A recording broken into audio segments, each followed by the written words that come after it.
S'agissant des communications, en point 1, signature d'une convention minière pour l'exploitation de kaolin dans la commune de Kétou, en vue du fonctionnement de l'usine de fabrication de carreaux de céramique implantée dans la zone de développement industriel de Glodjigbe, GDIZ.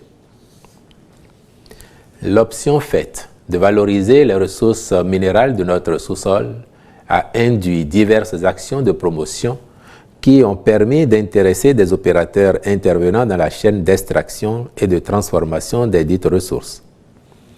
C'est à cet effet que la Société d'investissement et de promotion de l'industrie Bénin, CIPI Bénin, a conclu un accord avec la société spécialisée African Ceramic Solutions pour la mise en place d'une usine de production de carreaux de céramique dans la GDIZ, dont la mise en service prochaine va générer plusieurs centaines d'emplois permanents. Les essais de caractérisation réalisés sur ces minéraux sont concluants.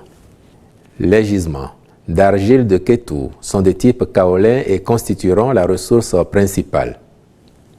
En plus de ces gisements, ceux de Zogodomé, de même que le granit de Djidja, seront exploités afin de disposer des matières premières nécessaires.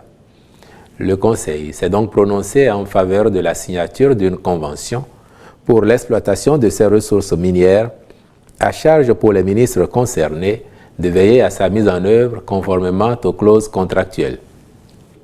En point 2, contractualisation pour les missions de maîtrise d'œuvre complète des travaux de voirie et d'assainissement, ainsi que pour les études d'impact environnemental et social et plans d'action de réinstallation dans le cadre des investissements municipaux du programme Building Resilient and Inclusive Cities BRIC dans les communes d'Alada, Aplaoué, Lokossa, Djougou, Kandi, Dassazoumé et Pobé. Ce programme vise l'amélioration de l'accès aux services urbains résilients au climat et détermine les modalités de prestation de ceux-ci dans les communes bénéficiaires. Il couvre 7 des 12 communes chefs-lieux de département, sa mise en œuvre s'étendant de 2023 à 2027.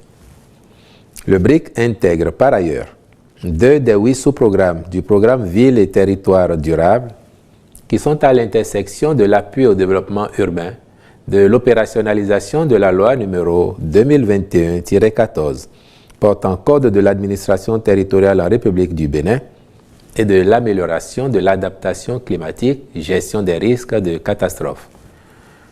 Le programme BRIC, par le biais du renforcement de l'outil conventionnel État-commune, contribuera à la résilience climatique en conférant aux collectivités territoriales un rôle plus important dans la fourniture des infrastructures et des services urbains de base. Des conventions spécifiques ont été signées avec les communes concernées pour leur donner les prérogatives de mettre en œuvre les activités relatives aux investissements municipaux avec le soutien des conducteurs d'opération. Au terme des études d'identification, des projets de voirie et d'assainissement sont retenus dans le cadre de ces investissements. Afin d'assurer une cohérence des interventions et une atténuation des impacts pour les populations bénéficiaires entre les investissements du niveau central et les investissements municipaux, il urge d'accélérer le calendrier d'exécution de ces derniers au regard des étapes déjà franchies par les premiers. IBIS TV, créé pour inspirer.